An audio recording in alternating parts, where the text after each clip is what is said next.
professional over here. We don't got like a real intro. You know, I ain't like TD. I don't bring people in like that. But hey man, we're back.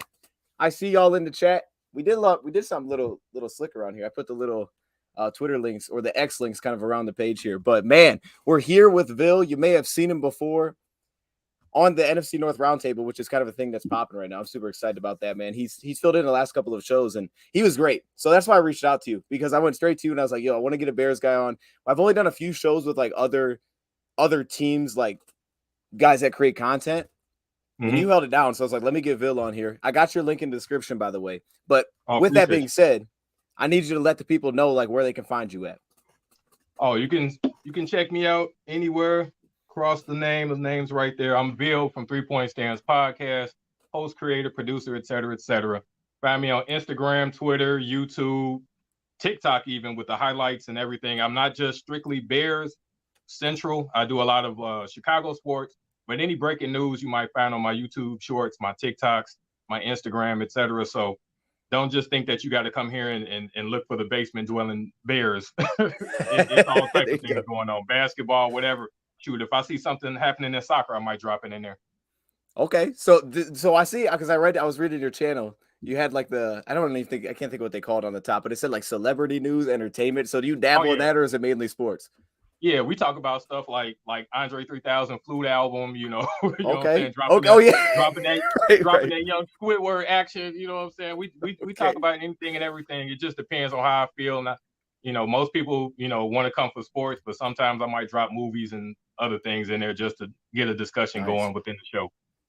Okay. Hey, that's sweet, man. Yeah, so check him out. I put that link top of the description there. You can go check him out, man. He's hitting on everything there, so definitely do that. And yeah, man, you may see him, going forward on certain Wednesdays as well. With that though, for everybody that's asking, Jay, Let's Talk Lions, he's going to be in here a little bit later. He said he'd be a few minutes late. He's kind of running a little late, but that's all cool, man. So we're just going to get this thing started, and we're going to do what we normally do over here. But because we got a Bears guy, we usually don't have this. So we're trying to like bounce off questions and like make sense of the other team. And sometimes I don't think it's great.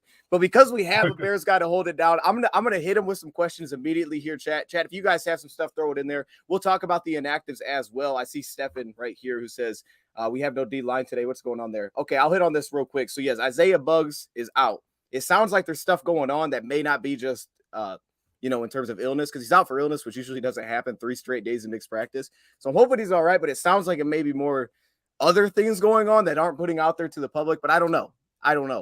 But outside of that, I expect Broderick Martin's probably going to get a lot of snaps today. We do have Benito, and then Quentin Bohanna has also been brought up for another pure nose tackle. We want some big boys in there today. But with that, I want to start with this, man, because as most people in here will probably be Lions fans. I want to ask you this. What do you think going into this game? You would say like, okay, Lions fans, you should be worried about having to deal with this. All right. I think immediately I'm thinking Justin Fields, but from your perspective, what is that? I would say I would agree. Justin Fields. Last year, it was split. The first game, he went crazy, highlight crazy. That kind of, got the buzz really at the peak of Justin Fields 2022. And then the second game, you guys did a great job of shutting that down. Also, he didn't have any weapons, so I'm not saying that your defense wouldn't be capable of stopping any team. Really, you guys are doing a fantastic job over the last 2 years, really, of developing a great and building a great thing over there.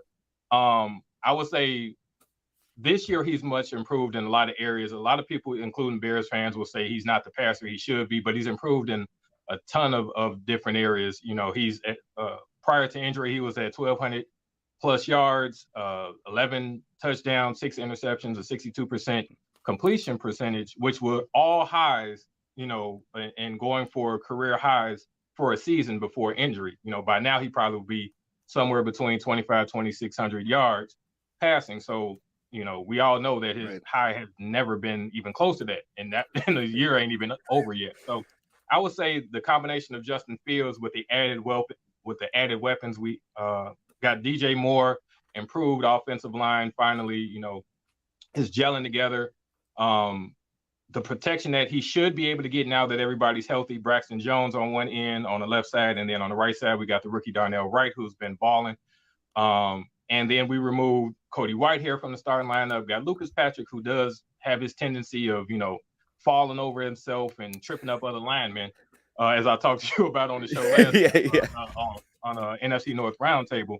but everyone's completely healthy now. Nate Davis is back on the right guard side. We moved over Tevin Jenkins to the left guard side. So we should be as solid as we have ever been in, I would say, Justin Fields' tenure. Wow. Yeah, I mean, that's what I was looking at. I was going through your offensive line. I was like, it's actually pretty solid when you look across the board. There's not a lot of like clear weak spots there. And then your thing about Fields, like the first thing I did is just pull up his game by game stats. And the last 2 games, like he was cooking, man. It was like 8 touchdowns, 1 interception. You brought that up on Wednesday, I think, as well. So yeah. He was on a little bit of a heater then. It was like the worst time for him to get taken out. So now I'm going to say this real quick because people are throwing it in the chat. I want to just transition real quick here. I'm just going to share it. We'll throw the Bears up as well if theirs pop up. But the inactives are put out for the Lions side. And I can see the chat saying it, so I have to address it. That Isaiah Buggs, okay, we know he's out, but also Broderick Martin. Okay, I don't know what's going on there. I'm going to be honest. I don't know what's going on there with Broderick Martin. I didn't even know he was on the injury report, so I don't know what that is. So, chat, I guess Quentin Bohanna, he may be playing today. That might be where we're at with this. We still should have Benito Jones, so he'll probably start. So I think we'll be okay in terms of starters. It's more about the depth if I'm looking at this. I don't know why he's out, though. If that's a healthy scratch, that surprises me a little bit. But here's the thing, and I'll say this before we go back, chat. We were saying this last week, like this is kind of the way that Dan Campbell puts off that vibe. And these are things that I don't think we'll get to know during the week because we don't see practice. But he puts it out there and he says it every week, like, you know, these guys got to earn it in practice. And sometimes when I see stuff like this pop up, it gives me the sense like, hey, man, maybe the guy just looked better. I mean, I don't know like where we're at in the season where they're really judging that much based off of practice, but they must be. And they're going that direction with it. So that's interesting. I feel good about the starters still, but to Ville's point there, that offensive line is looking good right now. So that's a huge challenge. It's actually one of my matchups that I put to watch here, and we'll get to that in a second. But let's flip it. All right, let's look at some positives for the Lions fans here. What do you think is really the weakness of your team? Offense, defense, special teams. Where's an area you're going to say, man, if the Lions are going to have success, this is an area that you can have success? It's funny how I'm going to describe this, right? So the Bears have had much success. Great success, actually, in the run game. So we've defended the run game really well this year. Top 10 defense in that area, based off yardage per game, basically. You know, if you watch the game, we give up some chunk yards, and a lot of people are able to kind of pass on us, depending on what the configuration is in the defensive backfield. You know, but now everybody's healthy. Kyler Gordon is back. Some of the other guys are back as well.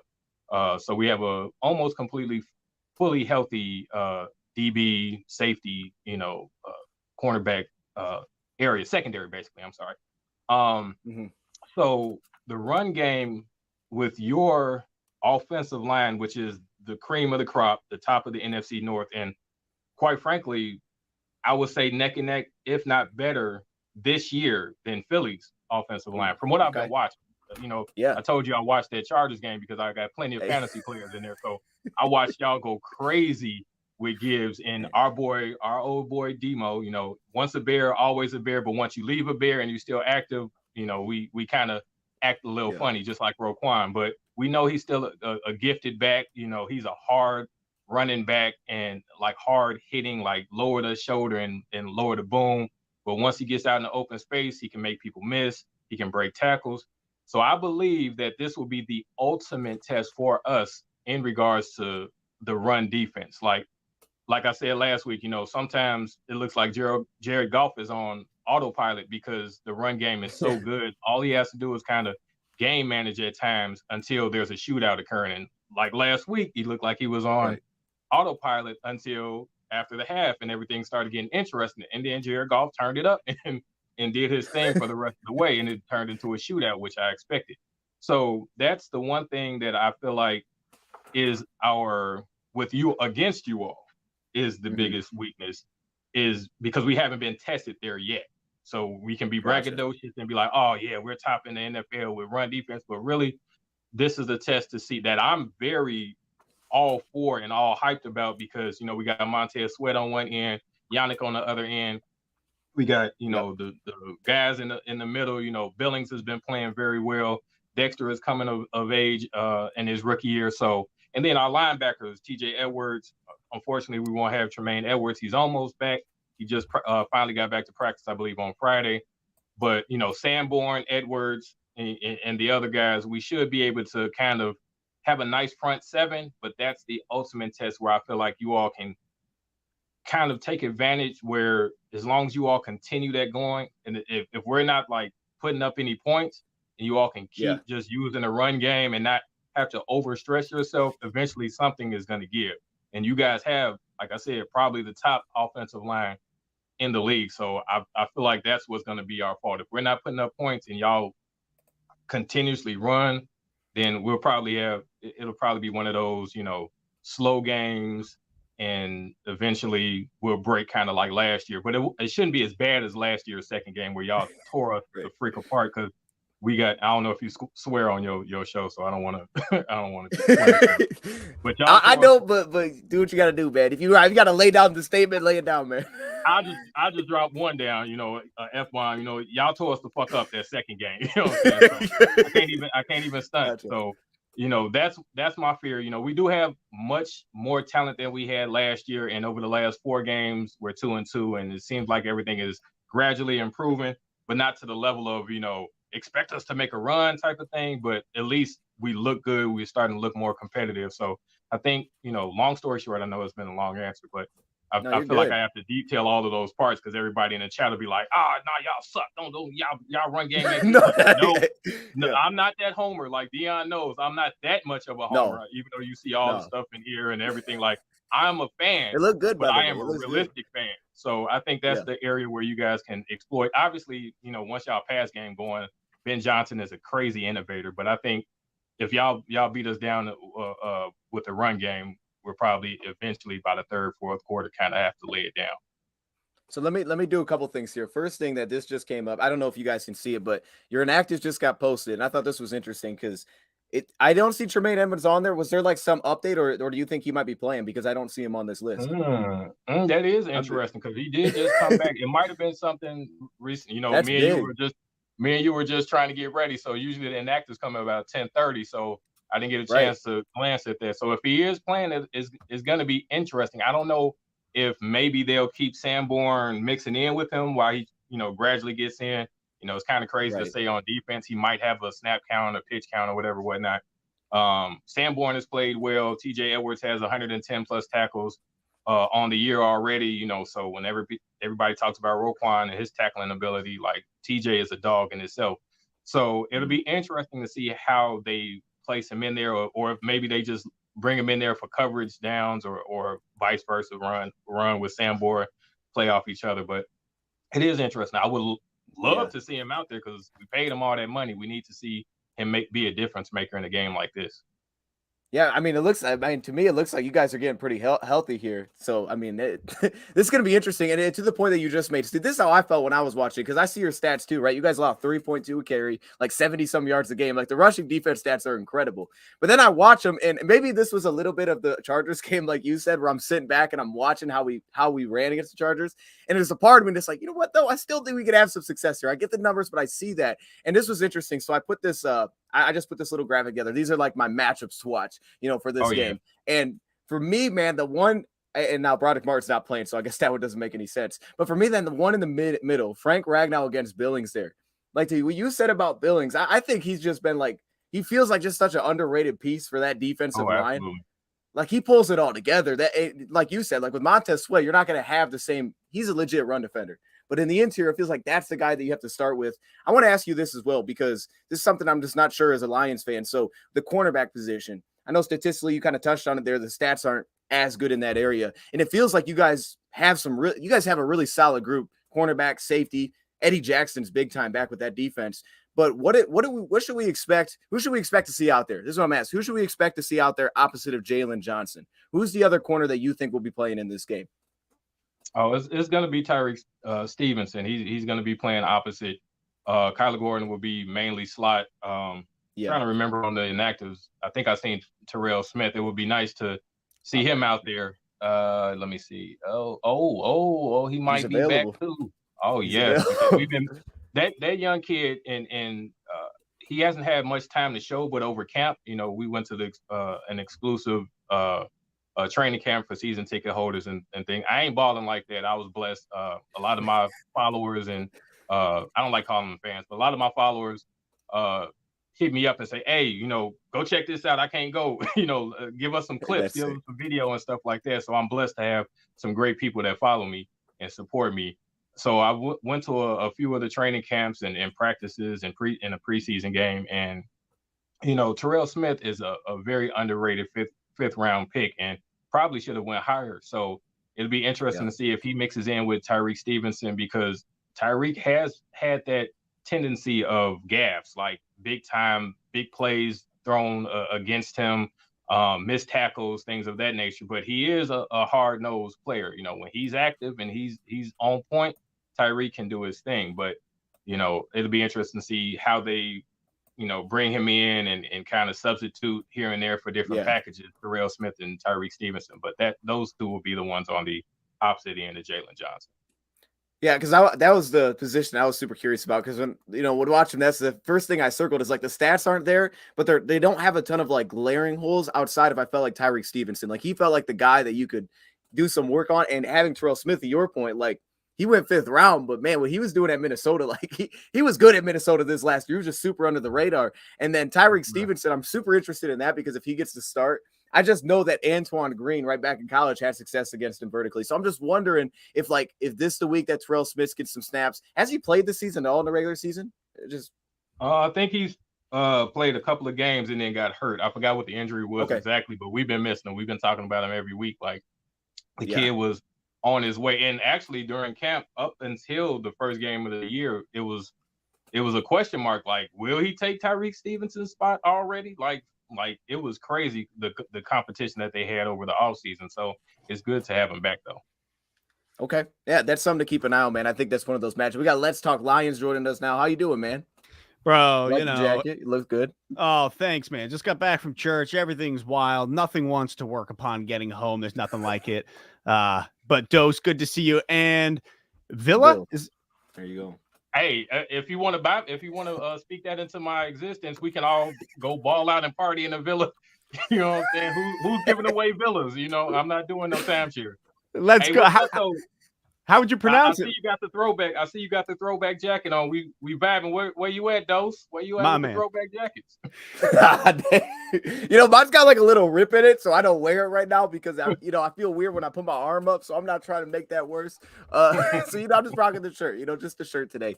But man, we were just talking. We were looking at the Bears side of things, and I want to throw one more question at you, Ville.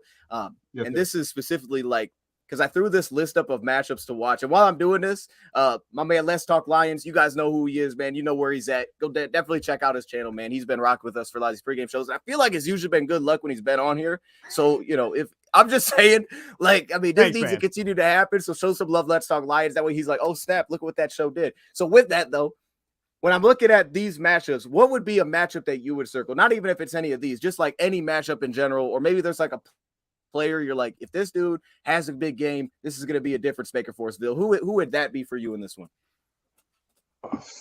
I'm always, ever since that second game, Hayden Hutchinson. Like that's always my biggest fear is that guy getting off and racking up sacks or pressures, tackles for losses. The guy has, I was just looking at a stat. That's why I keep looking at the phone, because I'm, I don't need to research your guys, but I'm like always at all, like looking at the stats and a lot of the personnel that you all have. So I'm like, man, guys, like which guy am I going to talk about? So Hayden Hutchinson, he wrecked shop. He had that sideline hideaway interception at the end of the half last year. That type of thing has been joked about constantly, even in Bears Twitter. Like when he did that, Fields doesn't have any awareness. How didn't he see him on the sideline? Like literally, that was like a TJ Watt-esque type of play, and he's he reminds me of TJ Watt in a lot of areas. He has four career. I'm excited about this guy. 4 career interceptions as an edge. How many does Jalen Johnson have? 3. Oh man, you know what I'm saying? Like, and he's a quarterback. Think about that. Like, so the guy has awareness, ball awareness. Sorry again, doing it again. No, you get this. He has great. He's got great football awareness. He's always around the football, and he wrecks shops. He wrecks shop in the backfield. It's just crazy. We got Darnell Wright improving every week, one of the top graded offensive linemen on one side. Braxton Jones, who is coming back from injury and should be, got a lot of rust knocked off last game, but that's still scary. Like, they're 2 solid tackles. or whatnot, but Mhm. solid versus elite or verging on elite, if you will. That's going to be the matchup that I'm watching and I'm scared of. Like, hopefully they, move the pocket a bit or get the ball out Right. quick. That's what I'm hoping over the last 4 games. Fields has kind of taken and said, I'm just going to take the easy, and get it out so that we can, keep the offense moving and eliminate possible sacks or turnovers. I love that. No, I love that. And I just want to touch on this one real quick because Panda just threw it in the chat. And this was the one that I put at the top for that reason, man. Penei Sewell against Montez Sweat. I'm assuming he's going to see him a lot just by how he aligns. Like, that's something to watch for because he held his own against Bosa last week, but I thought we did a good job. We did a really good job getting the ball out of our hands, like you just touched on with Fields. So, like, that's something, man. There is really those really on both sides. Can you flip it around to what you're saying? Hutchinson's probably going to see a lot of Darnell Wright. Like, this could be something that we see a long time going forward, is those two, both sides going at it. My man, Let's Talk Lions is here. I'm gonna throw him. I'm gonna just throw him right in there. I gotta put you on the spot, man. Let me ask you a different question though. Let me ask you a different question first though.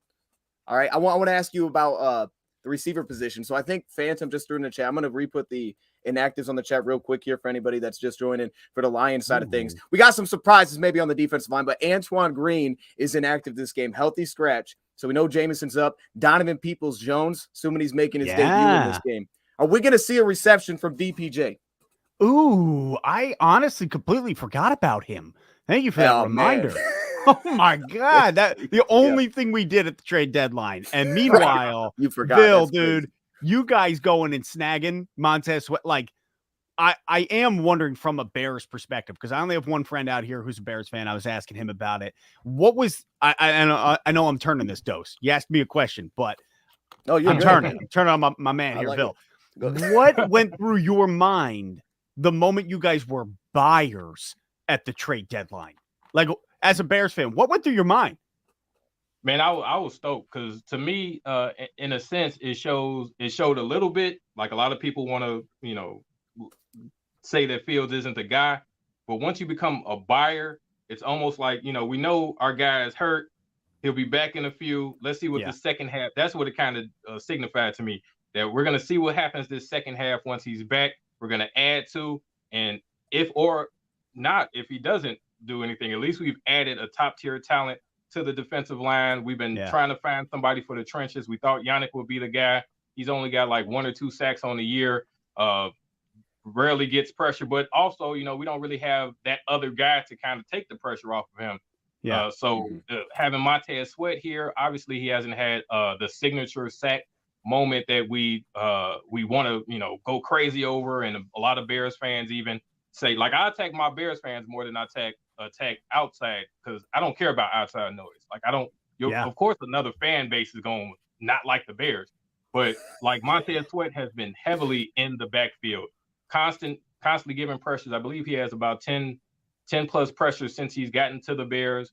Wow, or probably close to 15 by now. I've got this about 3 games now. He's getting back there, but then moving, the quarterback moves, and then somebody like Yannick could come up. He got a sack. I believe Justin Jones got a sack one after he almost wrapped him up. And a couple of other guys have gotten sacks or tackles for losses based off of people seeing Montez Sweat and say, "Oh shit!" Sorry, that's the second one. and kind of running away and being like, and going into the grasp of, so those lucky sacks, saying? Not the effort sacks, but they're getting lucky because they're avoiding Montez Sweat. So I'm super excited. We need that type of guy. We still got money to go after another edge or a higher pick to get one of these top edges in the draft. So, that it makes me feel like we're at least trying to do something, because if we would have stayed dormant, then it would have been a very boring, not much to watch for, not much to cheer for type of feeling for the rest of the year. Oh, for sure, dude. That was such a big move. And honestly, I was bummed. As a Lions fan, I was like, dang, bro, I wish you guys sat dormant and just kind of chilled. You guys snagging Sweat. That hurt. But yeah, no, that's a good answer. I'm glad to hear it, because, man, good for you guys. It's a big move, and to be buyers in a situation where you guys only had 2 W's at the time, it's a big deal. So I think that was really nice. And to answer your question, Dose, Donovan Peoples-Jones, A TD? No, I don't see it. I don't see it coming. No. Okay, how about a reception though? Are we gonna see a reception today? All right, we'll get one reception. Him and JMO are gonna split. Okay. Ooh, okay, I'll take that. Okay. Okay, let me ask you about that real quick. I gotta throw that in there too, because to me, and I don't know what it is. I think ever since we brought hold up real quick. Gotta shout out to KB Alto. He's showing tons of love in here. Man, also give a shout out to the Bears fans real quick that are in here, man. We see y'all supporting KB Alto with the Lions, and he put the bear in there too. What's up? One of my co-hosts is in here too, or two of them actually. Now that I'm looking, hey, okay. They'll be. I'm sorry, real quick. Soon they'll be coming on the show. It's been me solo for about a year now, but I got two. I got my nephew Juju, who's in here. His name is Julian Collins, in the chat, as well as Micah Allison is in here. He's also he's been there from day one. My nephew has also been here in the background from day one. He's just graduated college. Big ups to that. So that's why he hasn't been on. He's been working hard doing his thing. And big ups to all the Lions fans in the chat for welcoming me. I just wanted to say that real quick in the middle of the show, because y'all are awesome and y'all are tearing this chat up. Like, subscribe to Dion, Dose of Dion right now. Do not wait till the end of the show. Go ahead. I'm sorry. No, you good. Actually, I'm glad you said that, because I don't know if y'all have noticed this or not, and I don't know if this is a glitch or something. But I'm serious. I gotta point this out because you threw it out there. You threw the lob. I gotta slam it. So when I clicked the like button on someone's video, I noticed it had a weird glow around it. Is that a new? Have you guys seen that? I've not seen that. Yo, if you click the like on a video, dude, the whole thing glows for a second. It's pretty really trying to be fancy up in this. I mean, so, man, if y'all want to check it out, it's there. No, shout out to KB Alto, man. We see you always showing love in here. Chat showing love too, man. Can we get some birthday cakes in the chat for my guy? Shoot, I don't remember I was going to go with this. Oh, yeah, no. So Jameson Williams. And I think it's since we've done these shows, we always talk about JMO. It started off maybe not in the best way, and then transitioned to, this could be the game for JMO. And then he had a good game. And now it's every week I come back and I sit there. I'm like, man, this could be the week. Maybe this is the week. Yeah. And to me, whether it's going to be Terrell Smith, who I'm a little bit more worried about seeing Terrell Smith, to be honest with you, than Tyreek Stevenson. But whoever that is, we know they're both rookies. All right. So my thing is this is that opportunity, because I'm assuming Josh Reynolds is going to see a lot of Jalen Johnson. He's been great against man. They're going to try to. I almost get the vibe of the Atlanta game, right, where Terrell Smith had Josh Reynolds, and Josh Reynolds didn't have any receptions, but it was okay because we just let everybody else eat. But it was we're just not even going to test that man. I could see in a way it kind of going that direction. So is this the game that Jameson gives us a couple? Look, one of my prop bet picks was 70+ yards and a touchdown in this game for Jameson. For JMO? Well, I'm feeling good. Hey, look, it only takes really one, right? You know what I mean? It only takes one, and he's about there. So he's got 45 immediately. Yeah. Immediately. Yeah. Yeah. You know what, dude? I could see it. Yeah. Especially because last week we kick off that game against the Chargers where they make that bogus call on Taylor Decker with that TD. You know what I'm saying? So his confidence is definitely growing. You can see it. And here we are now halfway through the season. You can see JMO's confidence is really there. And this might be the type of game, because all due respect to the Bears run defense, the pass defense ain't the same, Bears run defense is through the roof. So I'm expecting less out of our running backs. I'm expecting less out of Jameer, because Bears run defense is legit. It's unbelievable. But I think that's where we're going to see the the passing game really excel. And we're going to see guys like JMO pop off a little bit today. Right. I like that. Okay. I'm on board with that, man. I'm on board with it. Okay. Now I'm going to let you address this, because I see you just put this in the chat. Someone asked the Bears draft the quarterback. Now you've addressed this many times, and I know where you stand on this. So I'm going to let you hold it down. Let the people know, because I saw that report too this morning. So let the people know how you feeling about Justin Fields. He is him, H1M. I've been telling y'all this whole time. Last year, they said the same thing. A little later on in the season, in the offseason, where they were saying that they would have to be blown away by another quarterback in the draft. And as you see, easily moved past Stroud. And, whether you think it's a mistake or not, that's neither here or there. Didn't draft a quarterback. They're saying the same thing right now, but they're saying it mid-season. So to me, this is the battery in the back moment. Think about the timing of this, guys. Think about him coming back, his first game back, the morning of a game, and this report comes out. Ian drops the bomb. That's such a great backing and support for your quarterback one, who's also getting everybody back in tow. Healthy line, healthy defense. It's just bro, it's yours. Show us what you got. So that's what I love about it, and I appreciate the question being asked by Frank in the chat. It just shows that he is him. Maybe everybody isn't convinced just yet, but these 7 games should allow him that chance and opportunity to continue to show that he's improved, just like he did over the first 6. And a lot of people think just because it was incremental, it wasn't like a takeoff, like a MVP level. What's Philly's quarterback? Jalen Hurts. I'm sorry, I'm an Alabama fan, but once he left, like I said, once you leave a Bears fan, I kind of forget about you. Just like I'm an Alabama fan. Once you leave Alabama, but he didn't take off like Jalen Hurts. He didn't take off like Jalen Hurts did, and obviously the team isn't as good as Philly, so I don't understand how people are using those correlations. But Jalen Hurts has everything around him. So last year, and even beforehand, he had a lot more than Justin Fields has had over his first 2 years.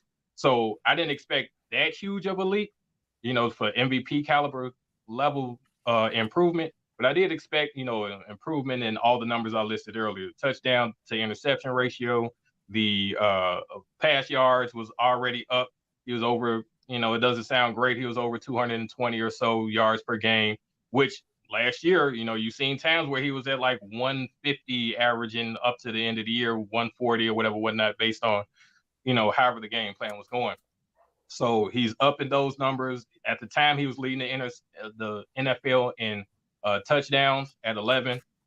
Still currently is beating Trevor Lawrence in touchdowns, and he's missed 4 games. So I'm not saying he's better than, but I'm just letting that know. Like, if anybody wants to trash Justin Fields right now, I wonder what they're thinking in Jagsville. You know what I'm saying? Like, what's going on over there? Because him and Ridley ain't clicking. I digress.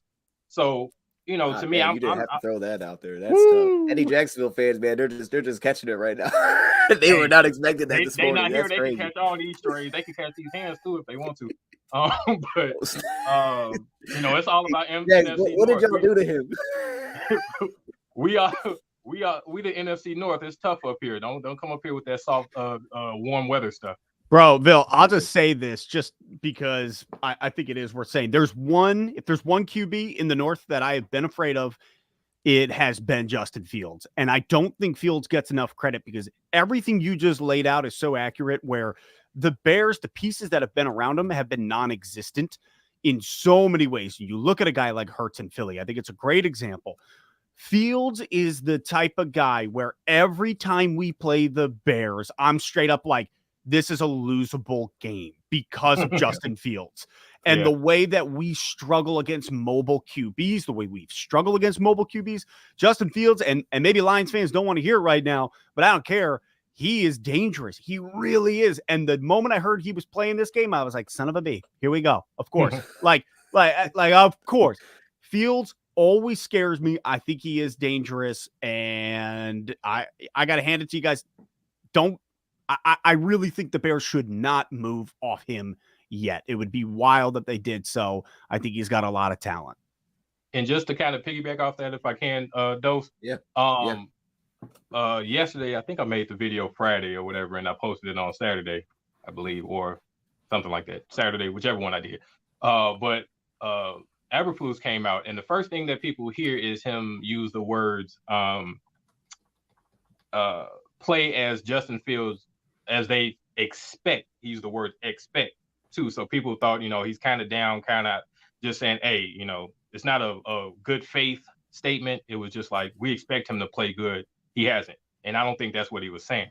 So then he just came out and really, really confirmed that he's the guy, to me, in my opinion, by saying that we're going to start adding more of the dynamic things that make Justin Fields dynamic, that allows him to show that that heavy playmaker, big time guy that he is. So he said we're adding more quarterback runs, more quarterback keepers, keeping them on the move and that was in a press conference. So that is something that Bears fans have asked for all season long.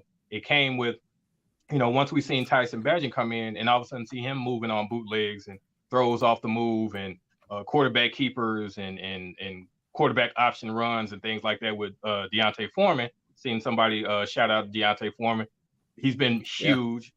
Thanks, Chad. I think it was a Lions fan, so that's respect that you all are have been paying attention to form, and he's came in and done his thing. So to me, when you have that dynamic run game that's already been efficient since he's been out, and then you add him to the element, man, it could be crazy stress on the defense. So I'm so happy to hear it, but we need to see it because we've heard a lot of talk before from Eberflus and Getsy, and it just doesn't come to fruition during the game. So this is the perfect game to throw that dynamic run game, quarterback run, quarterback keepers, and getting him on the move. Even though you guys are fully capable of shutting it down, I just feel like you have to do it. You have to do it. If you want to see if he's the guy, allow him to showcase the talents that make him him. Ville, what's it like, man? Real quick, though, so let me just hop in. Ville, what's it like in a world where the Lions are good? As a Bears fan, like, and I don't mean that like being an ass. No. I mean it like, what is that like to actually watch and be like, oh, this isn't a one-hit wonder team. This is a team that has built up now 3 years into this rebuild, and they're cooking. Like, what is that like as a Bears fan to watch? Oh man, it's actually pretty great. I'm not one of those Bears fans that get all up in my, stick in my ass because pause. Oh Jesus. Because you guys, want to, talk shit about us or whatnot. Like, bring it. Y'all deserve it. If anybody deserves it, the Lions deserve it. You guys haven't had a true playoff win, a statement win since the 90s. I was 8 years old when it happened. That shows you how old I am. But I love seeing underdogs triumph. Like, I'm a sports fan, period. So seeing it, organically be developed. Y'all didn't buy a bunch of people. Y'all didn't pull a LA Rams. Y'all didn't pull any other teams that Tampa, even when they got Tom Brady and all of a sudden went to a Super Bowl. So I love that it's organic. I laugh at Dan Campbell's in the kneecap comment, but you like to see a head coach like that comes in and really like is a great players coach that gets them hyped, gets them motivated. We got Eberflus that's coming in talking about hits principle and everybody missing tackles. Yeah. Like, how do you have a defensive principle called hits? Think about that. HITS, and everybody missing tackles. You don't see that with Dan Campbell. So like, I see kneecaps getting bit. Whether y'all twisting ankles and cheating. I don't know. I could find a few clips of y'all twisting some people in the bottom of a pile. But y'all not truly dirty. I'm just being funny because I want the chat to act up. Nah, I like it. But no, like I feel like you guys are great on both sides of the ball. It's great to see, especially in our division, because we were the forgotten division other than the Packers. No kidding. Packers were really still a sensitive bunch themselves. Like, they had a lot of finesse in their success. They've never been. They've had a few bruisers that you can consider hard-nosed over the years, but they've never been. You never thought of them as like, oh, this defensive or this offense that just tear you apart and beat you down type of team. They were finesse through the air type of thing. So it's good to see you guys take on that demeanor and become that hard-nosed team that can shoot it out with everybody else. As y'all proved with the Chargers. Yeah. So. And y'all beat Kansas City coming into the year. So that was the ultimate statement game. So to me, I love to see it. Hate to see that it's not us. I'll say that. But I made a joke early in the year just so people can go back to my Twitter and find it. And I said the last time you guys, what was your record last year? It was what? 9-8. 9-8. I said the last time you guys won 9-8. The next year. It was a 3 and something season. I think it was like 3-13. I made that joke or whatever, and everybody went crazy. Lions fans was all in my mentions. But I figured that it would be successful. It just looked like the right thing. But sometimes over you guys' history, there's been those good seasons, those great seasons. And then the next year, it's all of a sudden like wah wah wah wah. Absolutely. Like the Bears. Absolutely. Like the Bears. So it's like it's great to see that.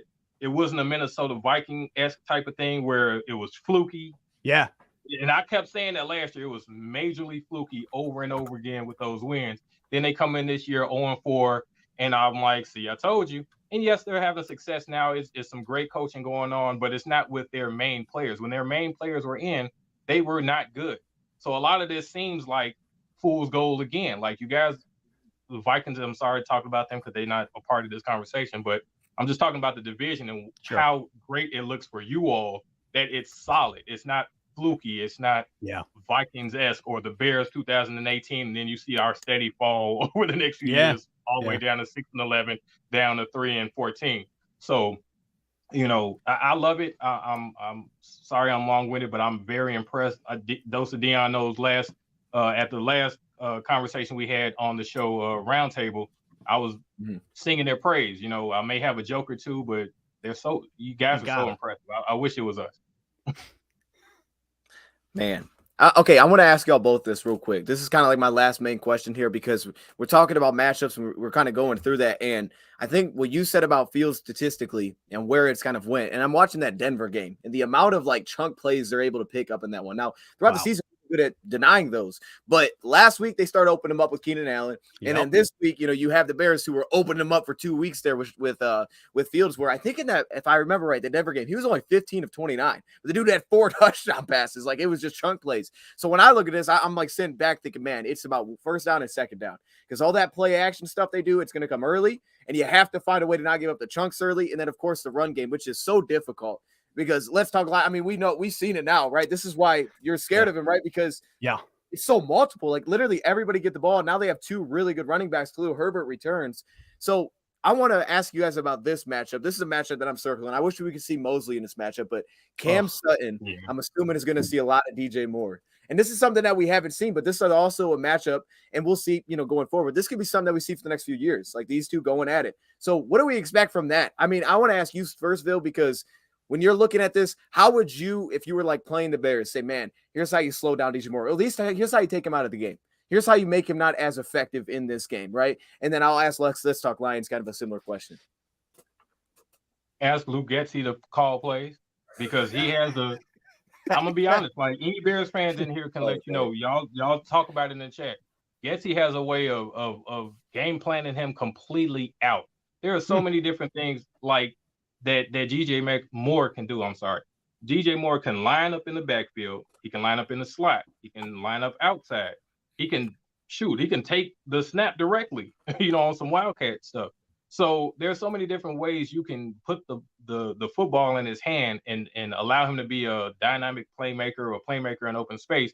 But it seems like there's times where he just forgets he exists, you know, him and Mooney, you know, but you know, he'll throw the screen game out there occasionally where, you know, it just seems like nobody can block it. Thank God, Equinemius St. Brown is back. He's one of our best blockers on the outside. So maybe it'll start working a little bit more. Mooney's a scrappy blocker himself, but he can't do it by himself. And, you know, but I think the best way to game plan him out of the game is just once you eliminate the run game and they have to depend on the pass, it just seems like Getsy doesn't really cue in on how to utilize DJ. And then all you guys got to do is bracket DJ, because then it's just screens or going to commit on an out or something like that. So hopefully, you know, with this mini bye that we've had, they really realize that you got to start putting the ball in DJ Moore's hand in open space. We don't see very many slants. We rarely see hitches. We rarely see, you know, just outs, like out and ends or anything like that, where it could get him in an open space or into some sort of area where he can just make moves and then be out. So I would say just simply you know, throw a shadow over him, bracket him, you know, double him if you want.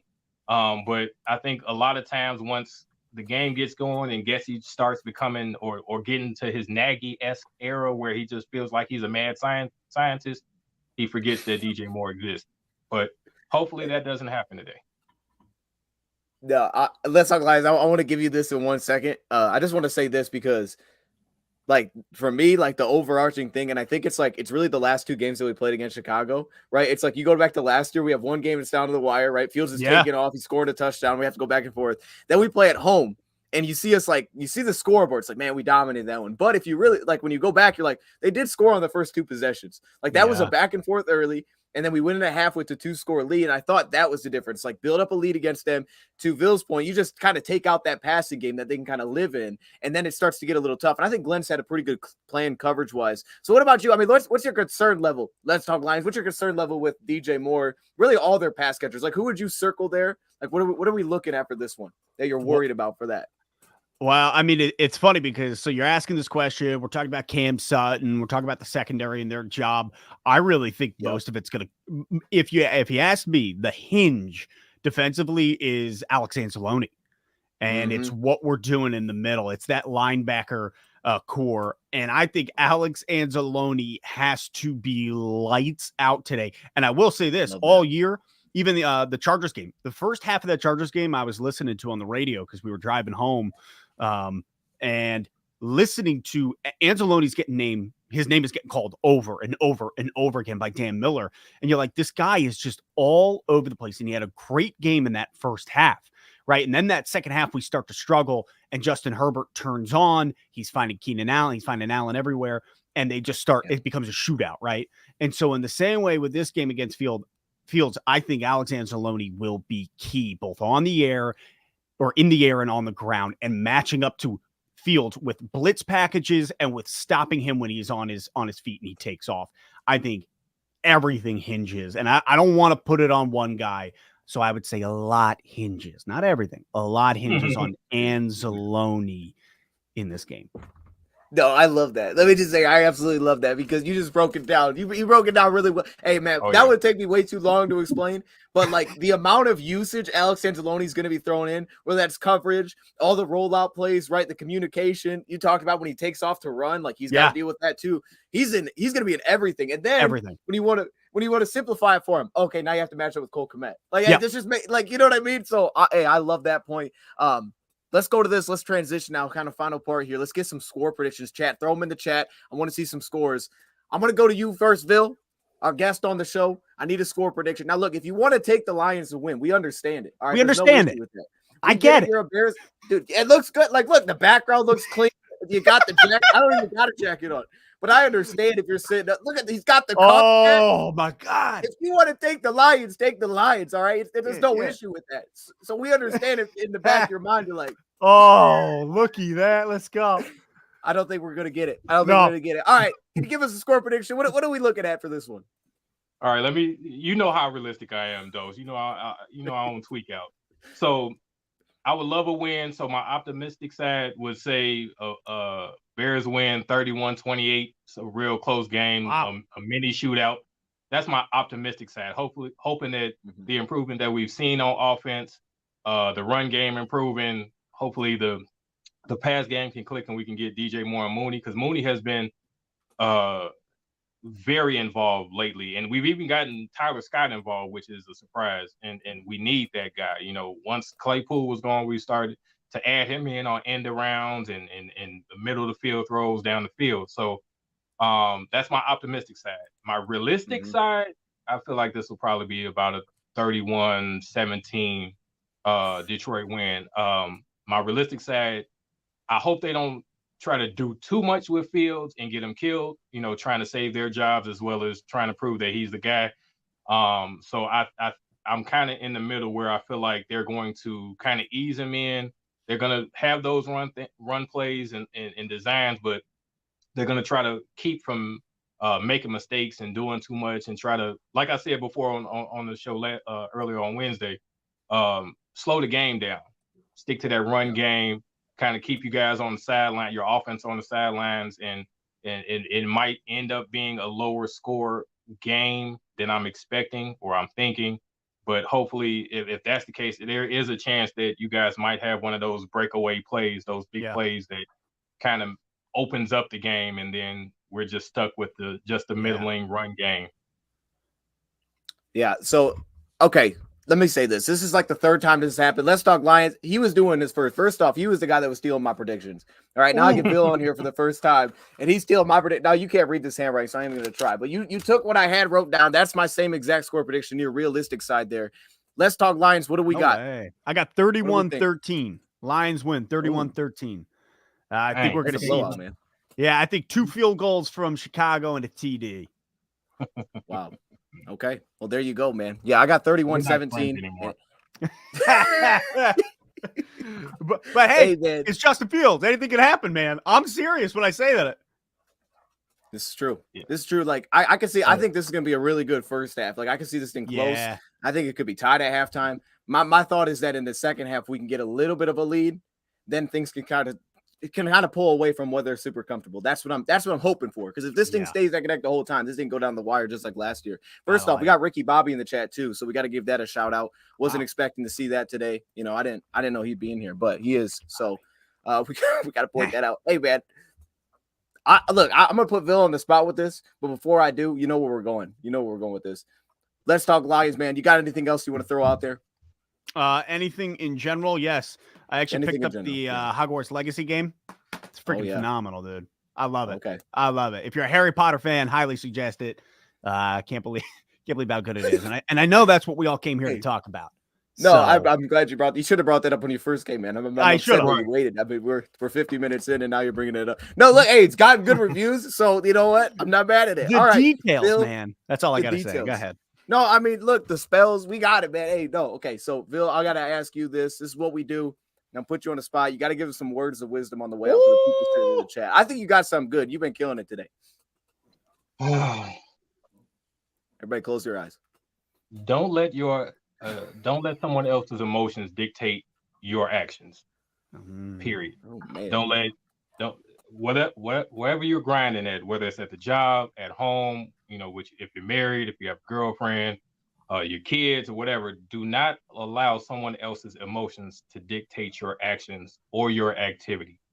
Plain and simple, because you will slow down your grind, you will slow down your success, you will miss your own blessings based on allowing someone to dictate your actions. You know, sometimes people can tell you you're not good enough. Some people can just be mad at you. Some people can flake on you and act different around you, or even your wife or your girlfriend, your significant other, whatever it may be. You know, they can act funny at home and kind of change the vibes of the atmosphere, and it kind of makes you not want to do anything. It drains your energy. It makes you call off work. I've had situations. I'm 41 now, thank God. But in my 20s, you know, I had times where I would, you know, somebody be mad at me, or I'll be in a relationship and they'll be mad about something, and I'll call off work, you know, to argue with them or something like that, or, you know, be at work and be unproductive and missing deadlines and things like that.